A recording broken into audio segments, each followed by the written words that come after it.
you today? Or should I say, who you are today is not who you used to be. As people, we undergo changes during our lives, and we become, hopefully, someone more evolved than we were when we were at the beginning of our journey. So today I am many, many things. I am an actress, I'm a photographer, I'm a mermaid, I'm a sister, I'm a daughter, I'm an aunt, I'm a girlfriend, I'm a dancer, I'm a fire spinner, I'm a writer, I'm a poet, I'm an artist, I'm a video creator.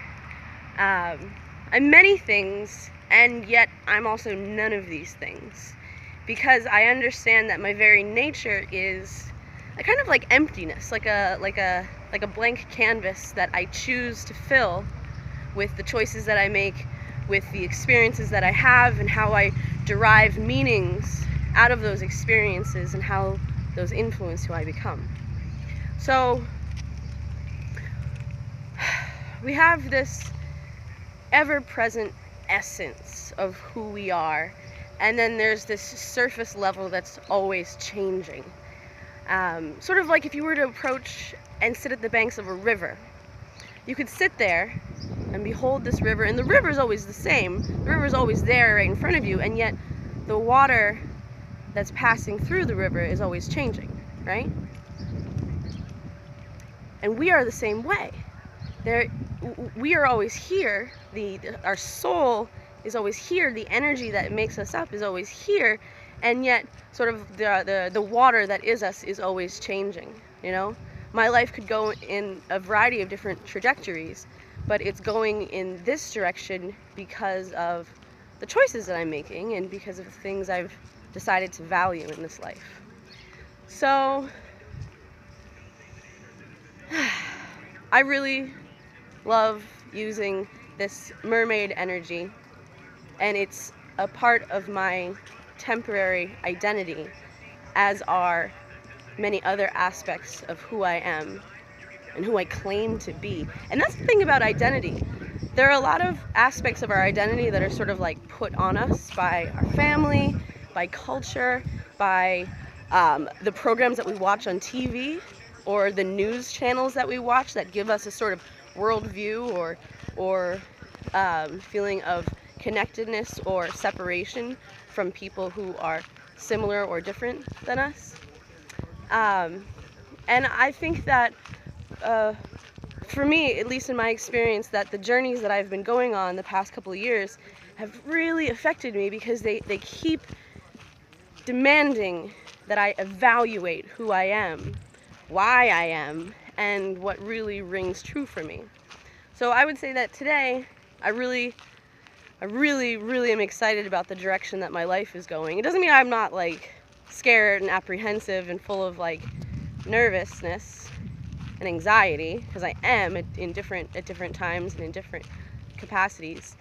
But I think that I am excited about the direction my life is going, because I've had so many experiences that have sort of ripped away what's not working, or made it really obvious to me that something isn't working or something doesn't make sense for my soul, you know?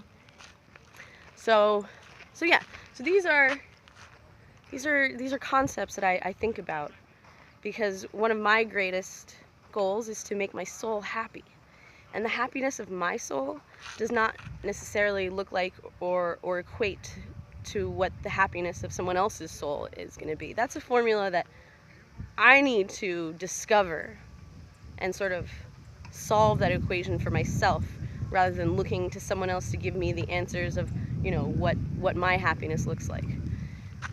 So the journey that I've been on has affected me, because it's forced me to consider who I really am and who I want to be.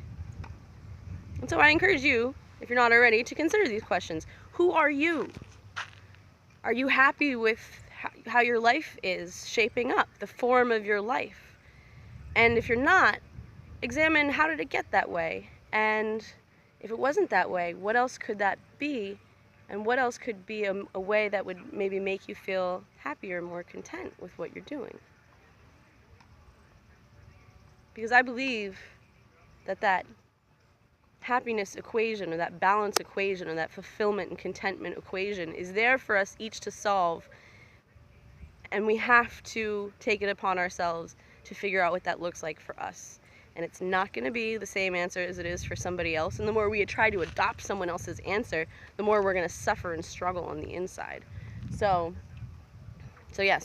part of my happiness equation involves spending a lot of time outdoors, in the forests, in nature, in the ocean, because I'm a mermaid. And so that's what I'm actually doing now, is I'm going for a walk to the forest, because that makes my soul happy. All right, friends, over and out. Thanks for being with me. Bye.